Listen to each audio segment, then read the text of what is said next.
கூட ஆண்டவராக இயேசு கிறிஸ்து நாமத்தினாலே இந்த பரிசுத்தமான ஓவினால் ஆராதனையும் தேவனை ஆராதிக்கும்படியாய் வந்திருக்கும் ஒவ்வொருவரையும் சந்தோஷமாய் வாழ்த்தி வரவேற்பதோடு நாங்கள் கண்களை மூடி இந்த ஆராதனை முழுவதுமாய் பரிசுத்தமான தேவனுடைய சமூகத்தின் முதாக ஒப்புக் கொடுத்து நாங்கள் யாவருமாய் தேவனை துதித்து நாங்கள் ஜெபம் செய்யும்படியாக நாங்கள் கடந்து செல்லலாம். சோதரம் ஆண்டவரே, உமக்கு நன்றி செலுத்துகிறோம் அப்பா. நீர் ஒருவரே ஜீவனுள்ள தகப்பன், நீர் சர்வ வல்லம் உள்ளவர் ஆண்டவரே.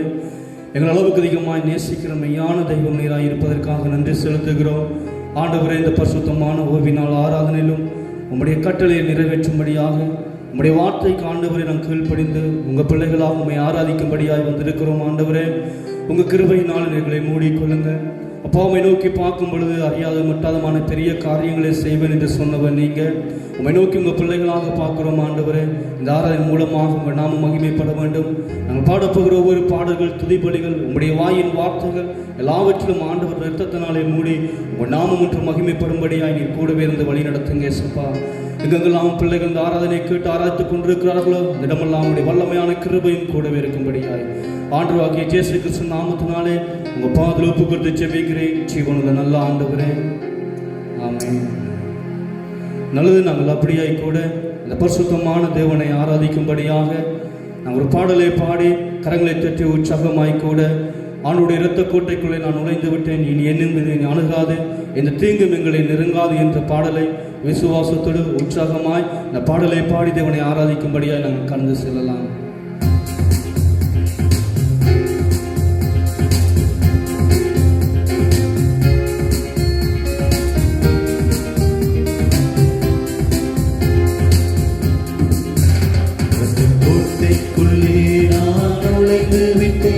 இனி எதுவும் அணுகாது, எந்த தீங்கும் தீண்டாது.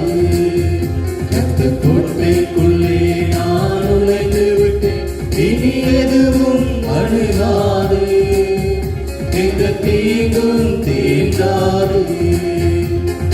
நேசரின் இரத்தம் என் மேலே நெருங்காது சாத்தான், நேசரின் இரத்தம் என் மேலே நெருங்காது சாத்தான். பாசமாய் சிலுவையில் பலியானார், பாவத்தை வென்று விட்டார். பாசமாய் சிலுவையில் பலியானார், பாவத்தை வென்று விட்டார். இரத்தக் கோட்டைக்குள்ளே நான் நுழைந்து விட்டேன், இனி எதுவும் அணுகாது, எந்த தீங்கும் தீண்டாது. ஒவ்வொரு கோட்டைக்குள்ளாக நாங்கள் நுழைந்திருக்கிறோம் ஆண்டவரே. இனி எங்களை எதுவுமே அணுகாது, எந்த தீங்குமே எங்களை தீண்ட முடியாது ஆண்டவரே. இம்மட்டும் உதவின எபினேசரே, இனியும் காத்திடுவார். உலகிலே இருக்கும் அவனை விட என் தேவன் பெரியவரே. இந்த உலகிலே இருக்கும் அவனை விட என் தேவன் பெரியவரே. இரத்தக் கோட்டைக்குள்ளே நான் நுழைந்து விட்டேன், இனி எதுவும் அணுகாது, எந்த தீங்கும் தீண்டாது.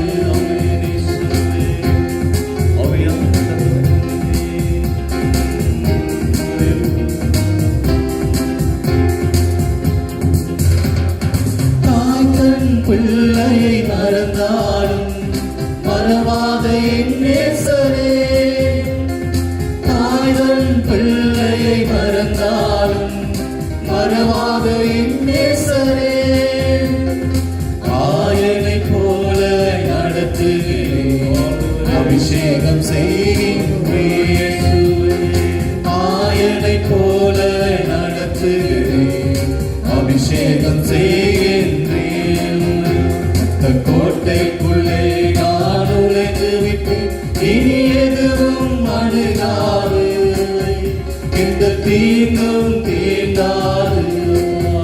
இரத்தக் கோட்டைக்குள்ளே நான் நுழைந்து விட்டேன், இனி எதுவும் அணுகாது, எந்த தீங்கும் தீண்டாது. மகிமையான தகவலே, ஜீவனுள்ள நாமத்தை அறிகிறோம் ஆண்டவரே. மகாபரத்த கோட்டைக்குள்ளாக நாங்கள் நுழைந்திருக்கிறோம் ஆண்டவரே. அப்பா, இந்த உலகத்தின் எங்களை எதுவுமே அணுகாது, எந்த தீங்குமே எங்களை தீண்டாது ஆண்டவரே. இம்மட்டுமா உதவின எபினேசர் இனியும் எங்களை காத்திடுவீங்க ஆண்டவரே. அப்பா, அந்த உலகத்தில் இருக்கிறதான சத்துருவானனை பார்க்கும் என் தேவனின் மகா பெரியவராய் இருக்கிறதற்காக உமக்கு நன்றி செலுத்துகிறோம். நன்றி ஆண்டவரே. ஓ மகிமையானவரே இயேசுவே, உமக்கு நன்றி. ஆமென். ஆண்டவரே, ஒருவரே மகா பரிசுத்தமான தகப்பனே இயேசுவே. ஆமென் ஆண்டவரே.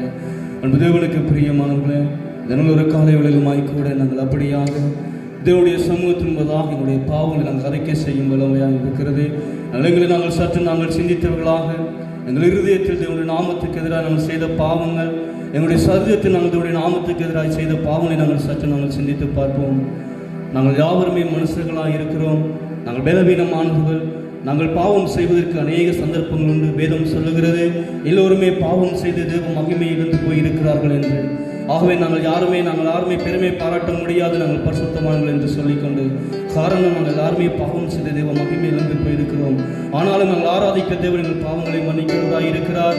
ஆகவே ஆண்டவரை பார்த்து நாங்கள் இந்த பாடலை பாடும் பொழுது எங்கள் பாவங்களை இருதயத்தின் ஆழத்திலிருந்து நாங்கள் அறிக்கை செய்வோம். ஆண்டவரே, உமக்கு எதிராக நாங்கள் விரும்பாத காரியங்கள் என்ன சேர்ந்தாலும் எங்களை மன்னிங்க ஆண்டவரே. எங்களை மன்னித்து எங்களை பரிசுத்தப்படுத்துங்க ஆண்டவரே என்று இந்த பாடலை பாடும் பொழுது எங்களுடைய பாவங்களை அறிக்கை செய்து அந்த பரிசுத்தாவின் வல்லமையை பெற்றுக் கொள்ளும்படியாக கூட நாங்கள் கடந்து சொல்லுவோமா. ஓ இயேசுவே, சோதரம் ஆண்டவரே. அப்பா, எங்களை பரிசுத்தப்படுத்துங்க ஆண்டவரே. உம்முடைய பரிசுத்த ஆவியினால் எங்களை மூடிக்கொள்ளுங்க இயேசப்பா. ஆண்டவரே, நீர் விரும்பாத காரியங்கள் என்ன செய்திருந்தாலும் இயேசுவே, ஒரு விஷயம் எங்களை மன்னிங்க ஆண்டவரே. ஆமென் இயேசுவே. விரும்புகிறதை செய்யாமல் விரும்பாததையே செய்கிறேன். இயேசுவே, உதவி செய்யும். விரும்புகிறதை செய்யாமல் விரும்பாததையே செய்கிறேன். இயேசுவே, உதவி செய்யும். இரத்தத்தால் என்னை கழுவும், ஆவியால் என்னை நிரப்பும். இரத்தத்தால் என்னை கழுவும், ஆவியால் என்னை நிரப்பும். விரும்புகிறதை நினையாமல் விரும்பாததையே நினைக்கிறேன். சிந்தை கழுவிடுமே. பாட்டு சொல்லுமா. விரும்புகிறதை நினையாமல் விரும்பாததையே நினைக்கிறேன். சிந்தையை கழுவிடுமே. இரத்தத்தால் என்னை கழுவும், கழுவிடுங்க. ஆவியால் என்னை நிரப்பும். இரத்தத்தால் என்னை கழுவும், ஆவியால் என்னை நிரப்பும். விரும்புகிறதை பார்க்காமல் விரும்பாததை பார்க்கிறேன். கண்களை கழுவிடுமே. கண்களை கழுவிடுங்க. விரும்புகிறதை பார்க்காமல் விரும்பாததையே பார்க்கிறேன். கண்களை கழுவிடுமே. பெற்ற இரத்தத்தால் என்னை கழுவும். ஆமென் ஆண்டவரே. ஆவியால் என்னை நிரப்பும். உங்கள் ஆவியினால் எங்களை நிரப்புங்க இயேசுவே. யாரும் பாவம் மன்னிப்பின் விடுதலை எங்களுக்கு உண்டு பண்ணுங்க இயேசப்பா. ஆவியால் என்னை நிரப்பும்.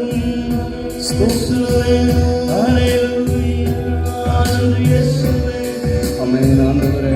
அப்பா, உங்க நாமத்துக்கு எதிராக நாங்கள் என்ன பாவம் செய்தாலும் எங்களை மன்னிங்க ஆண்டவரே. யார் அதி மகா பரிசுத்தமான தேவன் இயேசப்பா.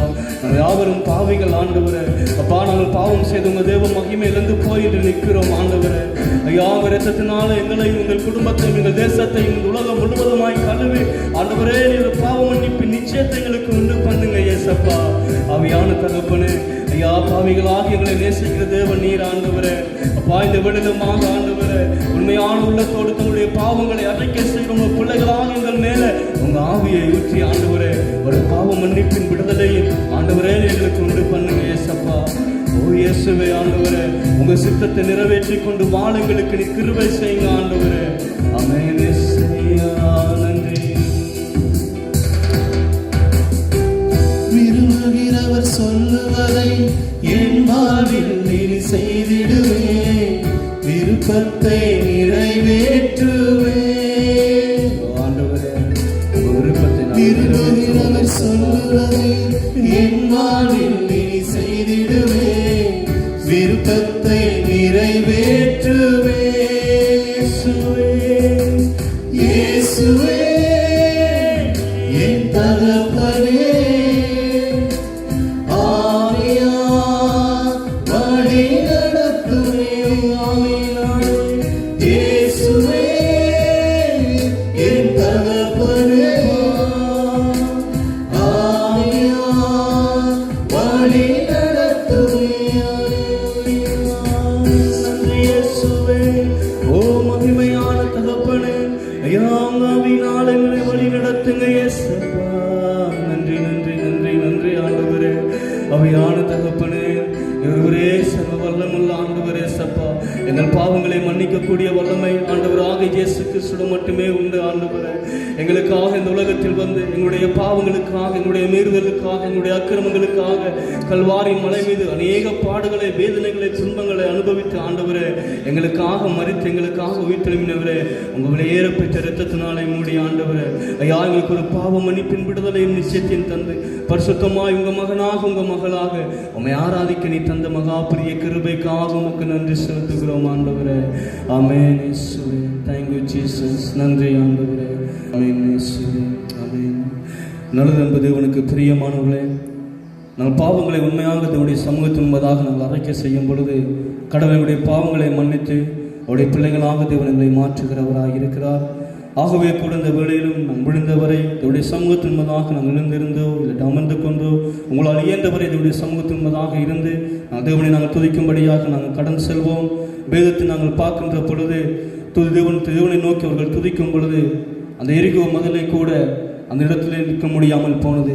கடவுளுடைய துதிக்கு முன்பதாக எரிகோ மதில் உடைந்து விழுந்தது என்று நாங்கள் வேதத்தில் பார்க்கிறோம். ஆகவே கூட கடவுளை நாங்கள் துதிக்கும்படியாக, கடவுள் நாமத்தை நாங்கள் உயர்த்தும்படியாக, தேவனுடைய சமூகத்தின்பதாக எங்களை தாழ்த்தினர்களாக எங்கள் குடும்பங்களை, எங்கள் உறவுகளை, எங்களுடைய அயல் சனங்களை, எங்களுடைய தேசத்தை தேவனுடைய சமூகத்தின் முன்பதாக நாங்கள் ஒப்புக் கொடுத்து நீங்கள் நானும் துதிக்கும் பொழுது கடவுளுடைய துதி எங்கள் மத்தியில் வாசம் செய்த ஒரு சேமத்தை கடவுள் உண்டு பண்ணுவார். அந்த விசுவாசத்தோடு அந்த நிச்சயத்தோடு கூட ஒரு பாடலை பாடி ஆண்டவரே எல்லா துதிகன மகிமை உமக்கே உண்டாவதாக என்று சொல்லி இந்த பாடலை பாடி நாங்கள் தேவனை ஆராதிக்கும்படியாக நாங்கள் கடந்து செல்வோமா. நன்றி.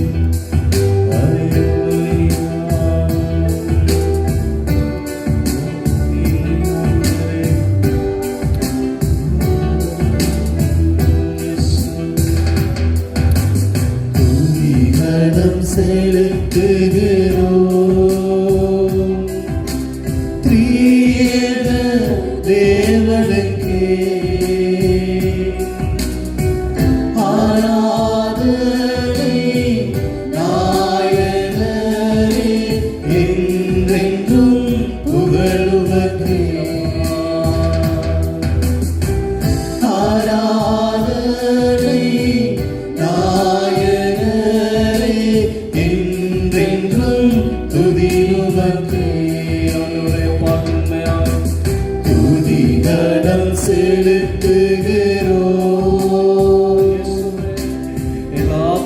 மகிமை உமக்கே நாங்கள் செலுத்துகிறோம் என்று ஆண்டவரை பார்த்து சொல்லுவோமா. ஓ மகிமையான தகப்பனே, ஒருவரே பரிசுத்தரே சப்பா. பரிசுத்தரே பரமபிதாவே பரலோக ராஜாவே இருளேதும்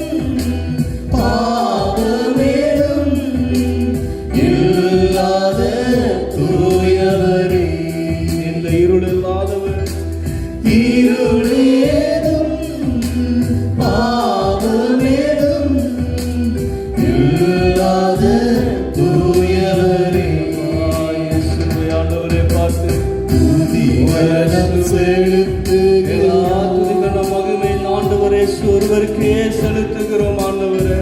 எங்களோடு எங்கள் குடும்பத்தோடு நீர் வந்து வாசம் செய்யும்படியாக உம்மை துதிக்கிறோம் ஏசப்பா. ஆண்டவரே உம்மை வாஞ்சிக்கிறோம், நீர் வாரும் தூயாவே ஆண்டவரே. பேரறிவும் ஞானமும் நீரே, ஆலோசனை கர்த்தர் நீரே, யோசனையில் பெரியவரே, மறைபொருள் உமக்கில்லை ஆண்டவரே. இயேசுவே யோசனையில் பெரியவரே, மறைபொருள் உமக்கில்லை ஆண்டவரே.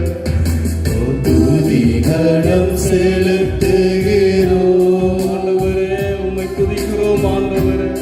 நாங்கள் வாய்களை திறந்த ஆண்டவரை துதிப்போம் ஆண்டவரே. நாங்கள் உம்மை துதிக்கிறோம் ஏசையா. எங்களோடு நீர் வந்து வாசம் செய்யுங்க ஆண்டவரே. என் உயிராக இருக்கிறவர் நீர் அல்லவா என்று சொல்லுவோமா? என் உயிராய் இருப்பவர் நீரே, என் பலன் சுகம் நீரே, என் வழியே சத்தியமே, உம்மாலே வாழுகிறேன்.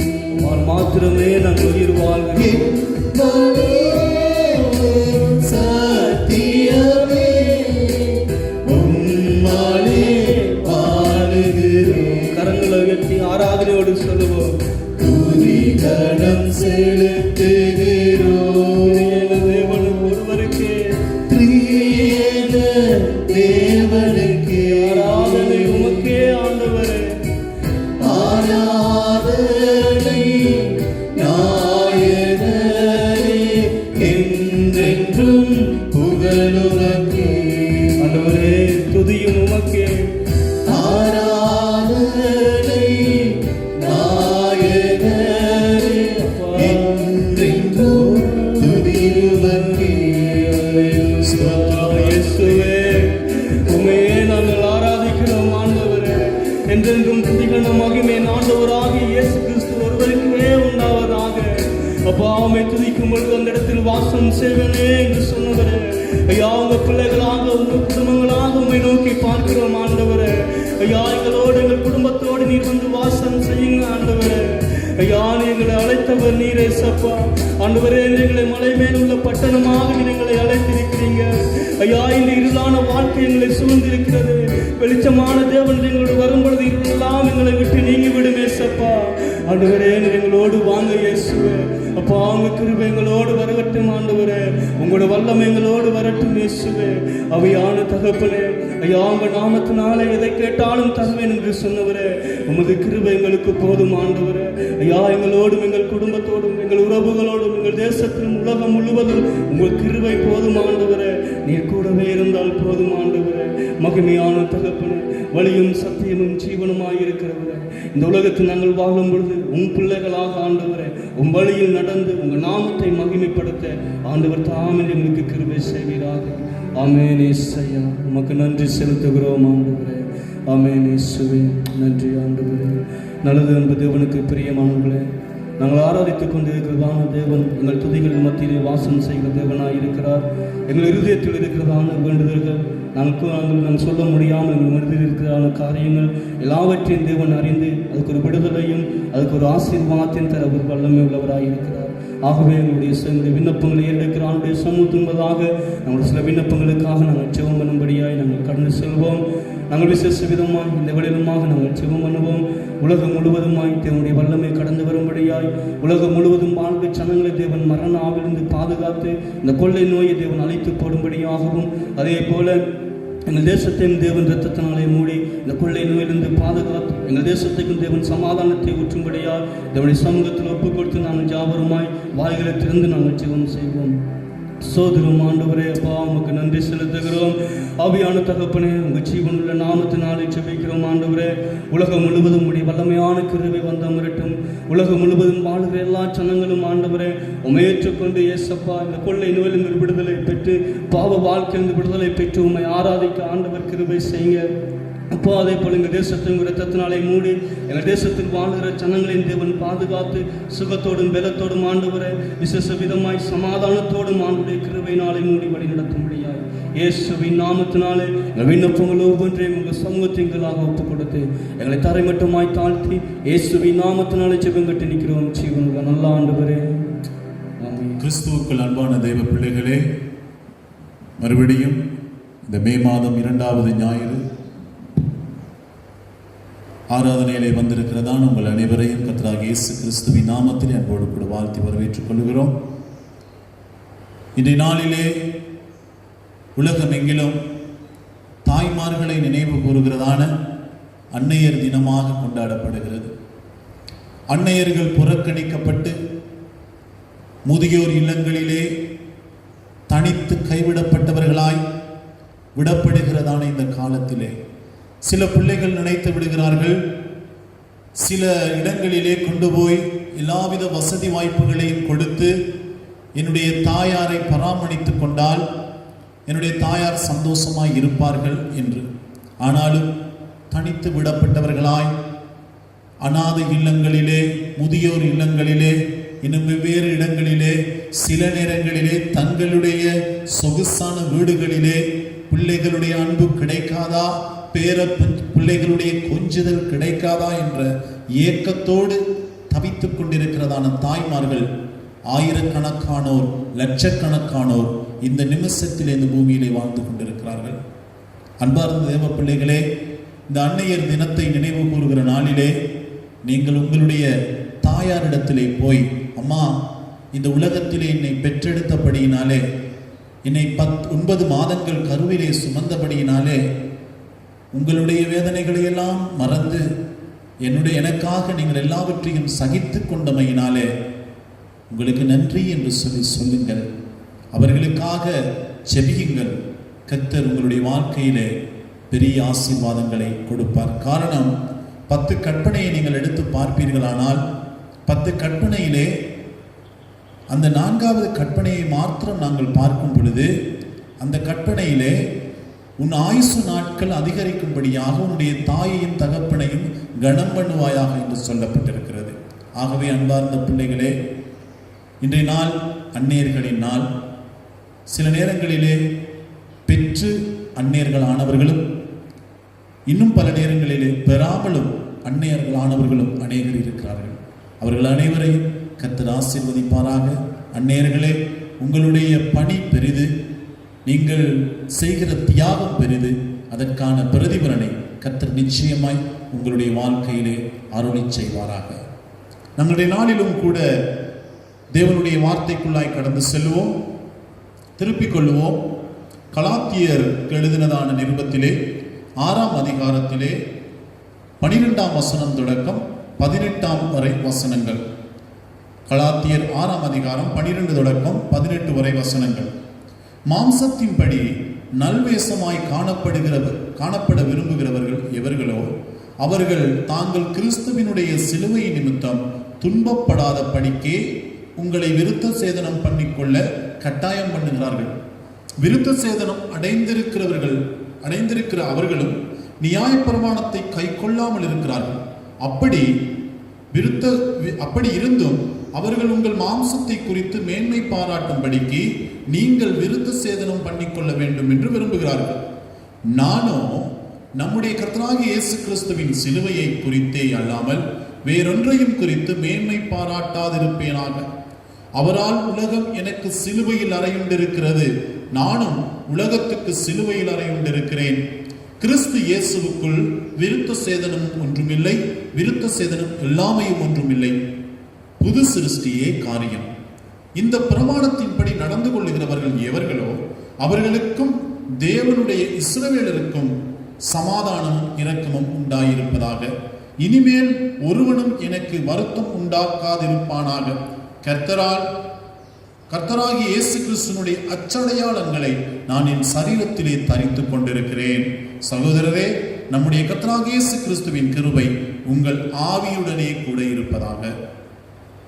நாங்கள் வாசிப்பதான இந்த வேத பகுதியை உற்று நோக்கும் பொழுது இந்த இடத்திலே பவுல் சொல்கிறார், இந்த உலகத்தில் இருக்கிறதான வேறு சில உபாத்தியர்கள், போதகர்கள் கிரியைகளை குறித்து, விருத்த சேதனத்தை குறித்து, வேறு வேறு காரியங்களை குறித்து மேன்மை பாராட்டுகிறார்கள், கதைக்கிறார்கள். இந்த காலத்தில் நாங்கள் பார்க்கும் பொழுது அநேக போதகர்கள் வேறு வேறு காரியங்களை குறித்து, பல்வேறுபட்டதான ஆசீர்வாதங்களை குறித்து கதைக்கிறதை நாங்கள் பார்க்கிறோம். ஆனால் பவுல் சொல்லுகிறதான காரியங்களை நாங்கள் இந்த நேரத்தில் பார்க்கிறோம். அவர் சொல்றார் நானோ என்று ஆரம்பிக்கிறார். ஆகவே பவுல் இந்த ஆழமான சத்தியத்தை எங்களுக்கு கற்றுக் கொடுக்கிறதை குறித்து பார்க்கும்படியாய், கர்த்தர் இதனூடாக எங்களுடைய வாழ்க்கையில் இடைபடும்படியாய் கண்களை மூடி ஒரு விசை ஜெபம் செய்வோம். அன்புள்ள ஆண்டவரே, இந்த காலை வேளையிலே எங்கள் ஒவ்வொருவருடைய வாழ்க்கையிலும் உடைய வார்த்தையினூடாக இடைபடுவீராக. இயேசுவின் நாமத்தில் ஜெபிக்கிறோம் நல்ல பிதாவே, ஆமென்.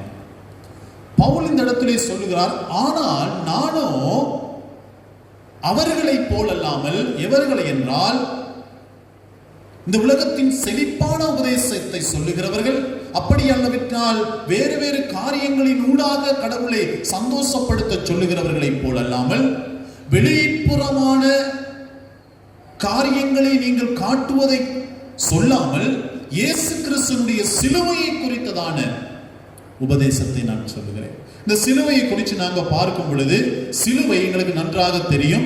இயேசு கிறிஸ்து சிலுவையை சுமந்து கொண்டு சென்றார். இயேசு கிறிஸ்து சிலுவையில் அறையப்பட்டார். உலக நாடுகளை நாங்கள் எடுத்து பார்க்கும் பொழுது, தீபத்திலே மரண தண்டனை கொடுக்கப்படும் பொழுது அதில் ஒன்று இருக்கிறது, ஒரு குழியை தோண்டி அந்த குழியிலே போட்டு ரத்தம் குடிக்கிற அட்டையை அதுக்குள்ளே போட்டு விடுவார்கள். ஆகவே அந்த ரத்தத்தை உறிஞ்சி உறிஞ்சி உறிஞ்சி குடிச்சு அட்டையும் செத்து மனுஷனும் செத்து போயிடுவாங்க. இன்னுமாக நாங்கள் பார்க்கிறோம், நேபாளில் இருக்கிறதான மனிதர்கள், நேபாளில் இருக்கிறதான சட்டத்தின்படி அவர்கள் என்ன செய்வார்கள் என்றால், ஒரு செத்த பிணத்தோட ஒரு அந்த தண்டனைக்குரிய மனிதனை வைத்து கட்டி விட்டு அப்படியே போட்டுருவாங்க ஒரு இடத்துல. அது பிறகு அந்த பிணத்தை புழு சாப்பிடும் பொழுது அதோடு இருந்து ஒரு நரக வேதனை அனுபவித்து அவன் சாவான். இன்னும் நாங்கள் ஜெர்மன்ல பார்க்கும் பொழுது, அங்கே ஒரு குதிரையை பிடித்து குதிரைக்கு நன்றாக மதுபானத்தை கொடுத்து அந்த குதிரையிலே அந்த தண்டனைக்குரியவனை கட்டி விடுவார்கள். குதிரை அங்கே நீங்கெல்லாம் அடிபட்டு அவன் மறித்து போவான். ரோம அரசின் கீழ் இருக்கிறதான ஆட்சியின் கீழே இந்த சிலுவையின் அறையுதல் மிகவும் பிரபலியமான மரண தண்டனையாய் இருந்தது. ஆகவே இந்த சிலுவை என்று சொல்லுகிறது சாபத்தின் அடையாளம். சிலுவை என்று சொல்லுகிறது ஆசீர்வாதம் அல்ல. நல்லா யோசிச்சு பாருங்க, ஒரு தூக்கு கயிறை கொண்டு வீட்டில் நாங்கள் கட்டி வைப்போமா? சிலுவை என்பது விரும்பப்படத்தக்கது ஒன்று அல்ல. சிலுவை என்பது வீட்டுக்குள்ளே வச்சுக் கொள்றது ஒன்று அல்ல. சிலுவை என்பது மனுஷன் நினைச்சு பார்க்கவே கூடாது என்று சொல்லுகிறதான ஒன்று. தூக்கு என்று சொல்லும் பொழுது, மரணத்தின் அந்த அடையாளங்கள் என்று சொல்லும் பொழுது மனிதர்கள் அதை நினைத்து பார்ப்பதற்கே விரும்பவில்லை. ஆனால் இந்த இடத்திலே அப்படியாய் சாபத்தின் சின்னமான சிலுவை, மனிதர்கள் நினைத்து பார்க்கவே விரும்பாத சிலுவை, மனிதர்களுடைய வாழ்க்கையிலே மனிதர்களை வேதனைக்குட்படுத்தியதான சிலுவை எப்படி ஆசீர்வாதத்தின் சிலுவையாக மாறியது? இன்றைக்கு சிலுவையை குறித்து நாங்கள் நினைக்கும் பொழுது, இன்னைக்கு சிலுவையை சுமக்கிறவங்க இருக்காங்க நிறைய பேர். இன்னைக்கு நாங்கள் சினிமா படமெல்லாம் பார்த்தா பெரிய சிலுவை போட்டுட்டு வருவாங்க சில பெரிய பெரிய ஆட்கள். சில ரோட்ல இருக்கிறதான வாலிபர்களை பார்க்கும் பொழுது அந்த பச்சை எல்லாம் குத்தி கொண்டு சிலுவை தூக்கிட்டு வருவாங்க. அதல்ல சிலுவையை சுமப்பது. அவன் நினைச்சிருது சிலுவையை சுமக்கிறதுனா இதுதான். இன்னும் சிலர் இருக்கிறாங்க, நல்ல நல்ல விசுவாசிகளான கிறிஸ்தவர்கள், நல்ல அழகான தங்கத்தை ஒரு செயினை போட்டு ஒரு சிலுவையை போட்டு விடுவார்கள். பிழை இல்லை. சிலுவையை சுமப்பது என்பது இதுவல்ல. சிலுவையை சுமப்பது என்று சொல்லுவது, வேதத்திலே சொல்லி இருக்கிறதான சிலுவையை சுமக்கிறது என்பது நாங்கள் ஏதோ ஒரு காரியம், ஒரு மரத்தினாலோ தங்கத்தினாலோ உலோகத்தினாலோ செய்யப்பட்ட ஒன்றை சுமப்பது அல்ல. சிலுவையை சுமப்பது என்ன என்று சொல்லி நாங்கள் தேவனுடைய வார்த்தையிலே தெளிவாக பார்க்கிறோம். இந்த கலாத்தியர் 6ஆம் அதிகாரம் நாங்கள் வாசித்ததான பகுதியிலே 14ஆம் வசனம் தெளிவாக சொல்லுகிறது, நானும் நம்முடைய கர்த்தராகிய இயேசு கிறிஸ்துவின் சிலுவையை குறித்தே அல்லாமல் வேறொன்றையும் குறித்து மேன்மை பாராட்டாதிருப்பேன். அவரை பார்த்து சொல்லுகிறார். மேன்மை பாராட்டுறதுக்கு பவுலுக்கு நிறைய இருந்துச்சு. இன்னைக்கு நாங்க பார்க்கிறோம், நிறைய பேர் நிறைய காரியங்களை குறித்து மேன்மை பாராட்டுவார்கள். ஆனா பவுல் சொல்றார், நானும் மேன்மை பாராட்டுறதுக்கு எனக்கு நிறைய இருந்த போதிலும் நான் சிலுவையை குறித்து மாத்திரமே மேன்மை பாராட்டுகிறேன். அல்லேலூயா. நீங்களும் நானும் இப்படி இருக்கோம். எதை குறித்து மேன்மை பாராட்டுகிறோம்? சிலுவையை குறித்து நாங்கள் மேன்மை பாராட்டுகிறோமா? அதுக்கு அடுத்து பவுல் சொல்றார், அவரால் உலகம் எனக்கு சிலுவையில் அறையுண்டிருக்கிறது. இயேசு கிறிஸ்துவால் உலகத்தை நான் சிலுவையில் அறைஞ்சிட்டேன். இனிமேல் இந்த உலகத்தின் ஆசாபாசங்களை எனக்கு என்னுடைய வாழ்க்கைக்குள்ளே நான் எடுத்துக்கொள்ள மாட்டேன். இந்த உலகத்தின் இச்சைகள் என்னை ஒன்றும் செய்துவிட முடியாது. சொல்றார், நானும் உலகத்திற்காய் சிலுவையில் அறையுண்டேன். நானும் உலகத்துக்கு என்ன பிடிச்சு கொள்ள முடியாது. நானும் உலகத்துல போய் உன்னையும் பிடிச்சு கொள்ள போறதில்லை. ஏனென்றால் முழுவதுமாய் கிறிஸ்துவுக்காய் என்னை ஒப்பு கொடுத்ததான வாழ்க்கை. ஹல்லேலூயா. பவுல் இதான் சொல்றார், சிலுவையை சுமப்பது என்பது இதுதான் கிறிஸ்துவுக்கு முற்றிலும் ஒப்பு கொடுத்ததான வாழ்க்கை. இந்த உலகத்தின் காரியங்கள், இந்த உலகத்தில் இருக்கிறதான மற்ற காரியங்கள் எல்லாவற்றையும் விடுத்து இயேசு கிறிஸ்துவுக்காய் என்னை ஒப்பு கொடுத்ததான வாழ்க்கை. எத்தனை அழகான வாழ்க்கை. தற்காலிகமாய் வாழப்போகிறதான இந்த வாழ்க்கையில நீ எதை பிடித்துக் கொண்டிருக்கிறாய்? நீ வரும்போதும் ஒன்றும் கொண்டு வரவில்லை, போகும் போதும் ஒன்றும் கொண்டு போவதில்லை அன்பானவனே. ஆகவே கிறிஸ்துவுக்காய் வாழுகிற வாழ்க்கை தான் சிலுவையை சுமப்பது என்பதை பவுல் தெளிவாக சொல்லுகிறார். மத்தேயு 16ஆம் அதிகாரம் 24ஆம் 25ஆம் வசனங்களை நாங்கள் வாசிக்கும் பொழுது இயேசு கிறிஸ்து தம்முடைய சீஷர்களை நோக்கி சொல்லுகிறார், ஒருவன் என்னை பின்பற்றி வர விரும்பினால் அவன் தன்னைத்தான் வெறுத்து தன் சிலுவையை எடுத்துக்கொண்டு என்னை பின்பற்ற கடவன். இயேசு கிறிஸ்து சொல்றார், ஒருவன் என்னை பின்பற்றி வர விரும்பினா, இன்றைக்கு யோசிச்சு பாருங்க, இன்றைக்கு கிறிஸ்துவ உலகத்தில் அதிகமாக இருக்கிறவர்கள் கிறிஸ்தவர்கள் தான். இது சந்தோஷமா சொல்லிக் கொள்ளலாம். இந்த நாட்களிலே ஒரு குறுகிய கூட்டம் தான் இயேசு கிறிஸ்துவுக்கு பின்னுக்கு இருந்துச்சு. இயேசு அவங்கள பார்த்து சொல்றார், என்ன யாராவது நீங்க பின்பற்றி வர விரும்பினால் முதல்ல நீங்க உங்களை வெறுக்கணும். உங்களை வெறுத்து சிலுவையை எடுத்துக்கொண்டு என்னை பின்பற்றுங்கள். சிலுவையை எடுத்துக்கொண்டு எங்க போவாங்கன்னு சொல்லி இயேசுவை பின்பற்றினவர்களுக்கு நன்றாக தெரியும். ஏன்னா அந்த பின்னணியிலே ரோம ஆட்சியின் கீழே இருந்தவர்கள் தான் யூதர்கள். ஆக அவர்களுக்கு நன்றாக தெரியும். இயேசு சொல்றார் அவங்களை பார்த்து, உங்களை நீங்க வெறுத்து சிலுவை எடுத்துக்கொண்டு என்ன நீங்க பின்பற்றி வர விரும்பினால், விருப்பமில்லாட்டி உங்களுக்கு அது உங்களோட விருப்பம். நான் வேதத்தை இயேசு கிறிஸ்து எங்கேயுமே பலவந்தமா எங்களுக்குள்ள வாரத்துக்கு விருப்பம் இல்லை. கடவுள் இயேசு கிறிஸ்து வாரது பிசாசு அப்படிதான். பிசாசு எங்க ஒரு சின்ன ஒரு ஓட்டை இருந்தாலும் அந்த ஓட்டைக்குள்ள போந்துருவோம். அந்த ஓட்டை எங்க இருக்குன்னு அவனுக்கு நல்லா தெரியும். எங்களுக்கு சில நேரங்களில் தெரியாம போயிடலாம். ஆனா இயேசு கிறிஸ்து சொல்றார், வெளிப்படுத்தின சுவிசேஷத்தில், இது வாசப்படின்னு நான் கதவை தட்டுறேன், யார் என்னுடைய சத்தத்தை கேட்டு கதவை திறக்கிறானோ அங்கதான் நான் உள்ளுக்கு வருவேன். Choice is yours. நீங்க தான் தீர்மானம் எடுக்கணும். அந்த தீர்மானத்தை எடுக்கிற மனிதனுடைய வாழ்க்கையில அவர் வருகிறவராய் இருக்கிறார். தன் ஜீவனை ரட்சிக்க விரும்புகிறவர். 25ஆம் வசனம் சொல்லுது, அதை இழந்து போவான். என் நிமித்தமாய் தன் ஜீவனை இழந்து போகிறவன் அதை கண்டடைவான். மறுமையிலும் கண்டடைவான், நித்தியமாய் கண்டடைவான். இயேசு கிறிஸ்துவுக்காக நீங்கள் எதை இழக்க ஆயத்தமாய் இருக்கிறீர்கள்? யோசிச்சு பாருங்க. இதுவரைக்கும் நான் எதை இழந்திருக்கிறேன்? நிறைய கிடைக்கணும். திருச்சபை என்ன தருது? திருச்சபையில் இது செய்திருக்கிறார்களா, அவர்கள் எனக்கு இதை செய்திருக்கிறார்களா என்று யோசிக்கிறோம். அதற்கு மேல இயேசு கிறிஸ்துவுக்காக என்ன செஞ்சிருக்கிறோம்? அழகான ஒரு பாடல் இருக்கிறது, உனக்காக நான் மரித்தேனே, எனக்காக நீ என்ன செய்தாய்? என்ன செய்திருக்கிறோம் இயேசு கிறிஸ்துவுக்காக? எத்தனை பேருக்கு இயேசு கிறிஸ்துவை குறித்து சொல்லி இருக்கிறோம்? இந்த சிலுவையை குறித்ததான உபதேசத்தை எத்தனை பேரிடத்தில் நாங்கள் பகிர்ந்து கொண்டிருக்கிறோம்? யோசித்து பாருங்கள் அன்பானவர்களே. இன்னுமாக மத்தேயு 10ஆம் அதிகாரம் 38ஆம் வசனத்திலே நாங்கள் பார்க்கிறோம், தன் சிலுவையை எடுத்துக்கொண்டு என்னை பின்பற்றாதவன் எனக்கு பாத்திரன் அல்ல. சிலுவை எடுத்துக்கொண்டு அவரை பின்பற்றாட்டி அவருக்கு பாத்திரனா இருக்க முடியாது. ஆகவே நாங்கள் அவருடைய சிலுவையை சுமக்கிறவர்களாய், அவருடைய சிலுவையை சுமந்து கொண்டு செல்வது என்பது நாங்கள் முதல்ல பார்த்தோம். அவருடைய சித்தத்தை செய்வது. இயேசு கிறிஸ்து பரமண்டல ஜெபத்தில் அழகா சொல்றார், பரமண்டலங்களில் இருக்கிற எங்கள் பிதாவே, உம்முடைய நாமம் பரிசுத்தப்படுவதாக, உம்முடைய ராஜ்யம் வருவதாக, உம்முடைய சித்தம் பரமண்டலங்களில் செய்யப்படுவது போல பூமியிலும் செய்யப்படுவதாக. இதுதான் சிலுவையை சுமக்கிற வாழ்க்கை. பரமண்டலத்தின் பிதாவின் சித்தத்தை செய்கிற வாழ்க்கை. என்னுடைய சித்தத்தை அல்ல, உலகத்தின் சித்தத்தை அல்ல, மற்றவர்களுடைய சித்தத்தை அல்ல, என்னுடைய பிதாவை மாத்திரம் சந்தோஷப்படுத்துகிற வாழ்க்கை. இது லேசானது அல்ல. இந்த உலகத்தில் நாங்கள் வாழும் பொழுது அது லேசானது அல்ல. அதனாலதான் இயேசு கிறிஸ்துவோடு கூட மறுரூப மலையிலே யோவானும் யாக்கோபும் இருக்கும், பேதுரும் இருக்கும் பொழுது அவங்க சொன்னாங்க, ஆண்டவரே நாங்கள் உமக்கு ஒரு கூடாரத்தையும் மோசேக்கு ஒரு கூடாரத்தையும் எலியாவுக்கு ஒரு கூடாரத்தையும் போட்டு இங்கே இருந்துருவோம்னு சொன்னாங்க. இயேசு சொன்னார், இல்ல நாங்க அங்கதான் போகணும், கீழே தான் எங்களுக்கு வேலை இருக்குது, அங்கு போய் தான் நாங்கள் வேலை செய்ய வேண்டி இருக்கிறது, அங்குதான் நாங்கள் சிலுவையை சுமக்கிறவர்களாய் சாட்சி பகிர்வர்களாய் இருக்க வேண்டி இருக்கிறது. அன்பார்ந்த தேவ பிள்ளைகளே, 37ஆம் வசனத்திலேயே சொல்றார், மத்தேயு 10ஆம் அதிகாரத்துல, தகப்பனையாவது தாயாவது என்னிலும் அதிகமாய் நேசிக்கிறவன் எனக்கு பாத்திரன் அல்ல. டேஞ்சரான ஒரு வசனம். சொல்றார், மகளையாவது என்னிலும் அதிகமாய் நேசிக்கிறவன் எனக்கு பாத்திரன் அல்ல. என்ன சொல்றாருன்னா, இயேசு கிறிஸ்து தகப்பனையும் தாயையும் மகனையும் மகளையும் நேசிக்க வேணான்னு சொல்லல. இயேசு என்ன சொல்கிறார் என்றால், நீ முதலாவது உன்னுடைய தேவனை நேசிக்கணும்.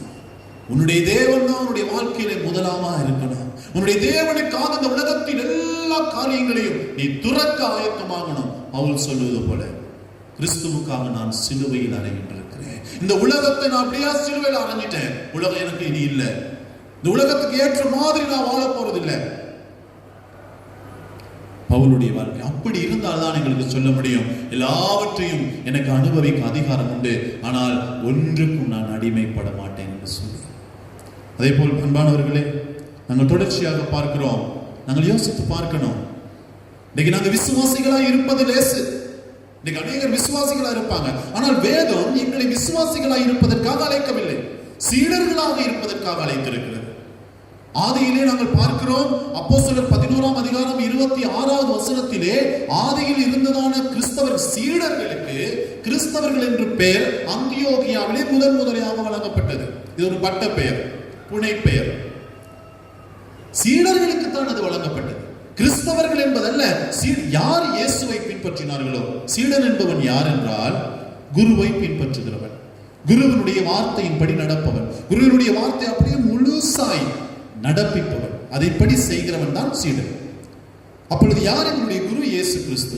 அந்த குருவினுடைய வார்த்தையை நிறைவேற்றுகிறவன், அந்த குருவினுடைய சொல்படி நடக்கிறவன், அந்த குருவுக்கு கீழ்ப்படுகிறவன், அந்த குருவுக்கு முன்பதாய் தன்னை தாழ்த்துகிறவன், அந்த குரு சொன்னதின்படி சிலுவையை சுமக்கிறவன், அந்த குரு சொன்னதின்படி இந்த உலகத்துக்காய் மரித்தவன் தான் சீடனாய் இருக்க முடியும்.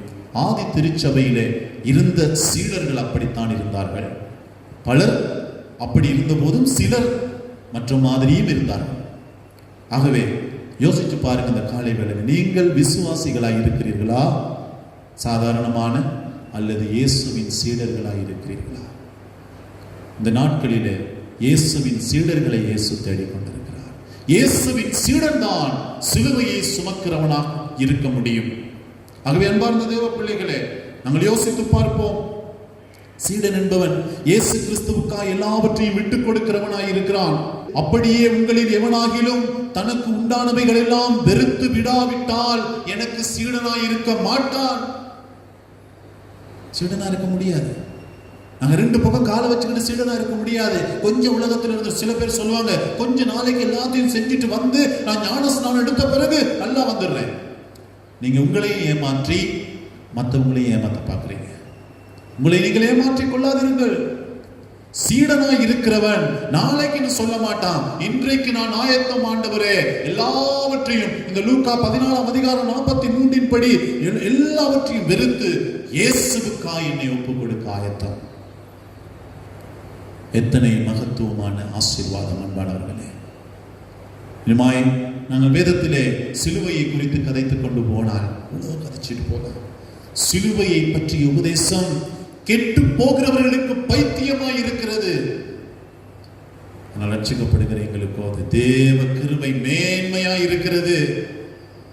ஆகவே அந்த சுபதேசத்திலே நாங்கள் வளரணும். இயேசு கிறிஸ்துவுக்கு முற்றிலும் ஒப்புக் கொடுத்த வாழ்க்கையை நாங்கள் வாழணும். அது எத்தனை கஷ்டமாய் இருந்தாலும், எத்தனை வேதனையா இருந்தாலும், எத்தனை இழப்பா இருந்தாலும், என்னென்ன காரியங்களை எதற்காக நான் விட்டுக் கொடுக்க வேண்டி வந்தாலும், இயேசுவுக்காக நான் அதை செய்யும் பொழுது அவர் மகிமைப்படுகிறவராய் இருக்கிறார்.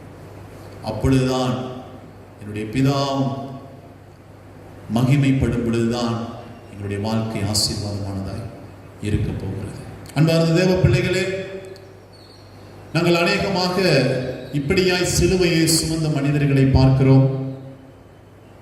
1783 ஆண்டு இந்தியாவிலே பணிக்காக வந்ததான வில்லியம் கேரியை குறித்து பெப்டிஸ்ட் ஜனங்களாக நாங்கள் மறக்க முடியாது, கிறிஸ்தவர்களாக நாங்கள் மறக்க முடியாது. காரணம், கிறிஸ்தவர்களுடைய வாழ்க்கையில் விசேஷமாய் தென்னாசியா பகுதியிலே ஒரு பாரிய தாக்கத்தை ஏற்படுத்தியதான ஊழியக்காரர். இவருடைய ஊழிய ஆரம்பத்திலே இவர் இங்கிலாந்திலே ஒரு சிறிய வயதிலேயே ஒரு ஏழை கிராமத்திலே மோல்டன் என்று சொல்லப்படுகிறதான பிரதேசத்திலே பணியாற்றி கொண்டு வந்தார். இந்த பிரதேசத்தில் இருந்ததான ஜனங்கள் எளியவர்களாயிருந்தார்கள். ஆகவே இவர்கள் இந்த வில்லியம் கேரியினுடைய தேவைகளை சந்திப்பதற்கு சிரமப்பட்டபடியால் வில்லியம் கேரி போதகராக கடமையாற்றினது. அதே நேரத்திலே அவர் ஒரு இலக்கண ஆசிரியராகவும் ஒரு தொழிற்சாலை பாதனைகள் செய்கிறதான தொழிற்சாலையிலே பணிபுரிபவராகவும் இருந்தது. இது மேற்கத்திய நாடுகளிலே வேலை செய்வது சாதாரண விஷயம். சிறு பிள்ளைகளுக்கு கூட வேலைகள் இருக்கும். இப்படியாக வேலை செய்து தன்னுடைய ஊழியத்தையும் செய்து வந்தார். பெரிய அளவிலே இவர் படித்திருக்கவில்லை, ஆனால் புத்தகங்கள் வாசிப்பதிலே இவர் மிகவும் ஆர்வமாயிருந்தார். இப்படி வாசிக்கும் பொழுது இவர் அதிகமாய் வாஞ்சித்து வாசிக்கிறதான புத்தகங்கள் புவியியல் ரீதியான புத்தகங்கள். இப்படி வாசிக்கும் பொழுதுதான் இந்தியா என்கிறதான பகுதியிலே மனிதர்கள் இயேசுவை அறியாமல் படுகிறதான வேதனைகளை குறித்து அவர் வாசிக்கிறார்.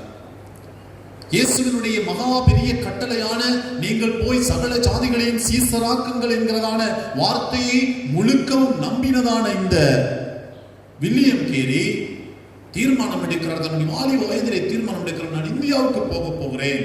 இதை கொண்டு போய் தன்னுடைய மிஷன் சொசைட்டிக்கு சொல்லும் பொழுது அவர்கள் சொன்னார்கள், வில்லியம் கேரி, இது உனக்கு தேவையில்லாத வேலை. இந்தியாவுக்கு கடவுள் யாரையாவது அனுப்பணும் என்றால் அவர் யாரையாவது அனுப்புவார், மீறி இருக்கிற வேலையை செய்து கொண்டீர் என்று சொல்லி கதவுகள் பூட்டப்பட்டது, முயற்சிகள் தோற்கடிக்கப்பட்டது. ஆனால் கடவுள் மேல் இருந்த நம்பிக்கையிலே முயற்சிகளை கைவிடாதவராக வில்லியம் கேரி தொடர்ந்து இருந்தபடியினாலே அவர் 1793 ஆண்டு இந்தியாவுக்கு வரக்கூடியதாக இருந்தது. 83 ஆண்டு இப்படி இந்தியாவுக்கு வரும் பொழுது அவருடைய மனைவி அதற்கு விருப்பமே இல்லை. மனைவி இப்பொழுது ஒரு பிள்ளை பிறப்பது பேற்றுக்காக இருந்தால் அவள் விருப்பமில்லை. பெரிய போராட்டம், குடும்பத்திலே போராட்டம், போக முடியாத ஒரு நிலைமை, வேதனையான நிலைமை. இந்த நிலைமையெல்லாம் கடந்து, இந்த நிலைமையெல்லாம் சோல் பண்ணி இயேசுவின் சிலுவையை சுமக்க வேண்டும் என்கிறதான வாஞ்சையோடு, ஆசையோடு, எதிர்பார்ப்போடு இந்தியாவுக்கு வருகிறார். கொஞ்ச நாளிலே தன்னுடைய மகன் மரித்து போகிறான். இன்னும் சில வருடங்கள் போன பிறகு தன்னுடைய மனைவி பைத்தியமாகிறாள். யோசித்து பாருங்கள். 7 வருடத்துக்கு பின்பதாக தான் முதலாவது ஒரு மனுஷனுக்கு ஞானஸ்நானத்தை கொடுக்கிறார். அவருடைய பெயர் கிருஷ்ணா போல் என்று சொல்லி, இந்த கிருஷ்ண பாலுக்கு 7 வருஷத்துக்கு பிறகு ஞானஸ்நானம் கொடுக்கிறார். அநேக பாடுகள், பிரச்சனைகள். இங்கிலாந்திலே ஒரு அழகிய கிராமத்திலே ஒரு தன்னுடைய வேலை உண்டு, தான் உண்டு என்று இருந்திருக்கலாம். இந்தியாவிலே இப்படியான பாடுகளை அனுபவித்திருக்க வேண்டிய தேவையில்லை. ஆனால் இயேசுவின் சிலுவையை சுமப்பதை பார்க்கிலும் இந்த உலகத்திலே வேறு சந்தோஷம் இல்லை என்பதை வில்லியம் கேரி புரிந்திருந்தார். இந்தியாவிலே அந்த நாட்களிலே உடன்கட்டை ஏறுதல் இந்தியாவின் சட்டத்திலே ஒன்றாய் இருந்தது. கணவன் மரித்த பிறகு கணவனோடு கூட மனைவியும் விரும்பியோ விரும்பாமலோ படுத்துக் கொள்ள வேண்டும். அவர்கள் சேர்த்து உயிரோடே மனைவியை எரித்து விடுவார்கள். பெண்கள் அவ்வளவு கேவலமாக நடத்தப்பட்டதான காலம். இதற்கு எதிராய் குரல் கொடுத்தவர், இதற்கு எதிராய் செயல்பட்டவர், இதை இந்திய அரசு சட்டத்தில் இருந்து எடுத்து போடுவதற்கு காரணமாய் இருந்தவர் இந்த தேவ மனுஷர். சிலுவையை சுமப்பது ஒன்றும் லேசானதல்ல.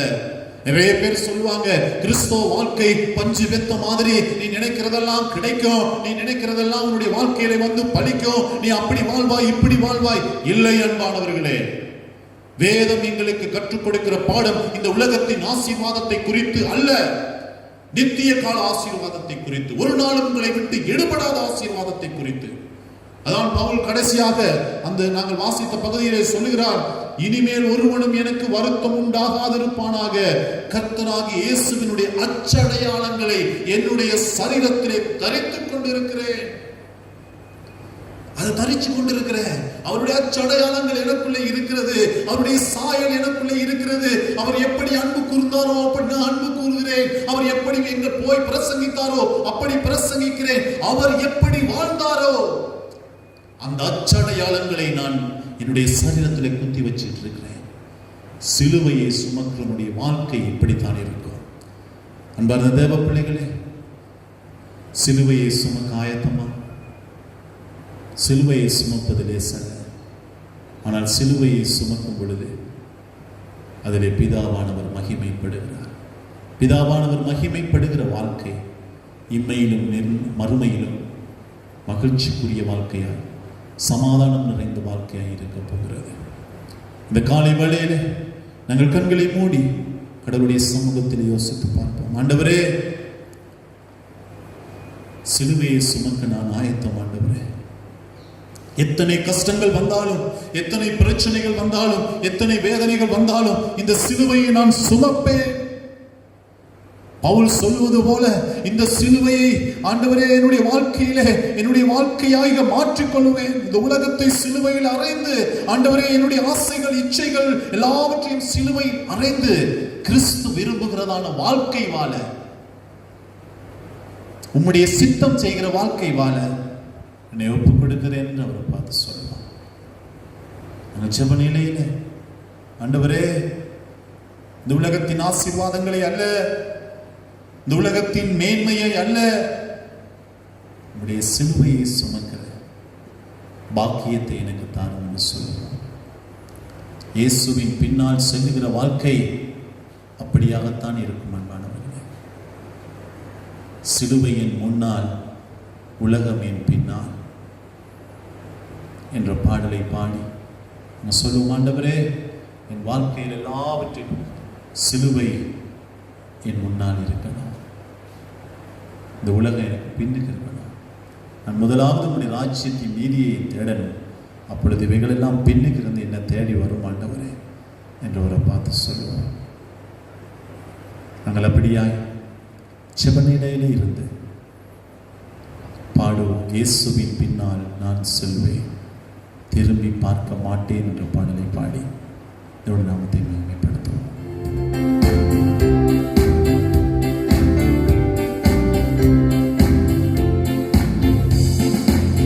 இயேசுவின் பின்னால் நான் செல்வேன், திரும்பி பார்க்க மாட்டேன், நான் திரும்பி பார்க்க மாட்டேன்.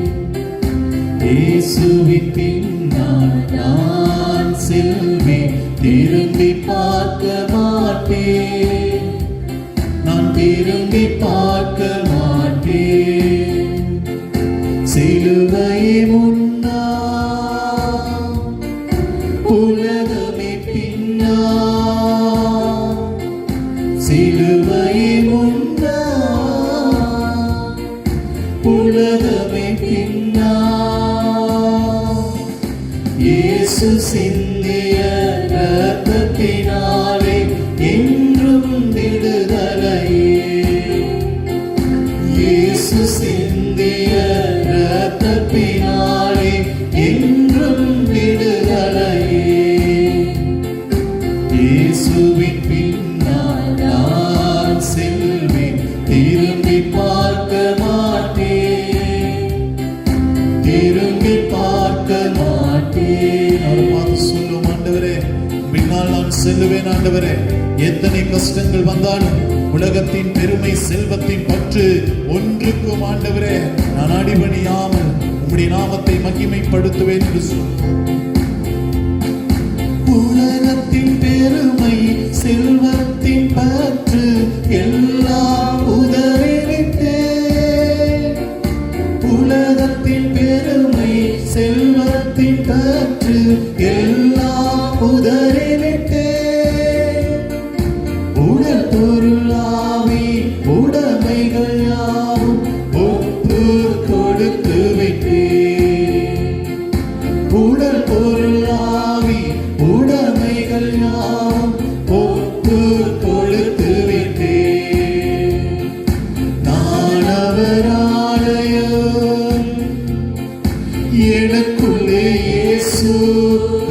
உயர்த்தி சொல்லுவோம்.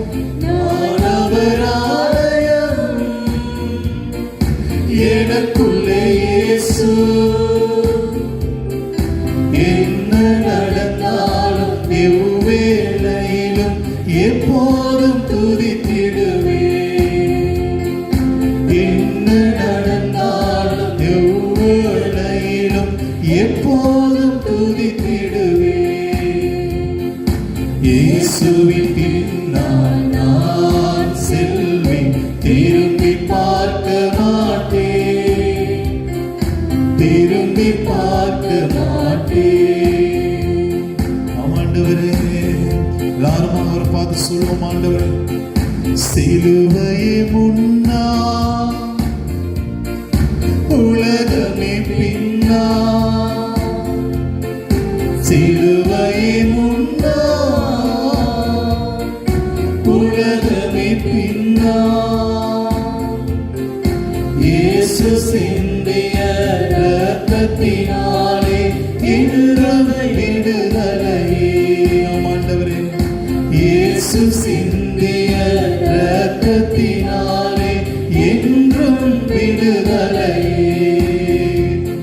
அன்புள்ள ஆண்டவரே, இயேசு கிறிஸ்துவின் நாமத்தினாலே இந்த காலை வேளையில் நம்முடைய சமூகத்தில் வருகிறோம். ஆண்டவரே, இயேசுவின் பின்னால் நாங்கள் போக தீர்மானித்திருக்கிறோம்.